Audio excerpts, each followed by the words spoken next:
Assalamualaikum everyone. Today I'm gonna show you some basic rules on English. তো আজকে আমি এসেছি ধানমন্ডি লেক পার্কে। তো আপনাদেরকে কিছু বেসিক জিনিস শেয়ার করব, সেটা হচ্ছে ইংরেজিতে আমরা অনেক সময় হিমশিম খাই কোনো কথা বলতে, ঠিক আছে? দেখুন, আজকে আমি আছি আমাদের ধানমন্ডির এই লেক পার্কে। তো এই যে অবস্থান, আমার যে কোনো অবস্থান, আমি কোথায় আছি বা আমার ফ্রেন্ড কোথায় আছে বা কোনো একটা বস্তু বা ব্যক্তি কোথায় আছে, এই জিনিসগুলো যখন আমি ইংরেজিতে বলার চেষ্টা করব, খুব সিম্পল একটা ব্যাপারে বা একটা স্ট্রাকচার এ আমি এটা শো করতে পারি।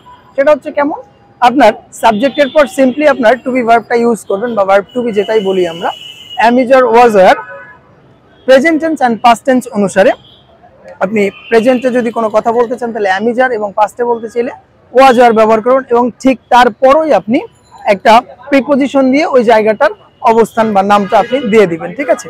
দেখা যাচ্ছে, দেখুন আমি এখন যে আসি হচ্ছে ধানমন্ডি লেক পার্কে, এই কথাটা যখন আমি বলবো সেটা হচ্ছে যে নাও বা at this moment I am, আমি আছি, এটা প্রেজেন্ট, এর জন্য আই অ্যাম অ্যাট নিব অ্যাট ধানমন্ডি লেক পার্ক। বা আমি ছিলাম, ধরেন আমি ধানমন্ডি লেক পার্ক থেকে চলে গিয়েছি, তো আমি বলবো যে I was at Dhanmondi lake park, ঠিক আছে? এভাবেই আপনারা টু বি ভার্বের পরে একটা প্রিপোজিশন ইউজ করবেন।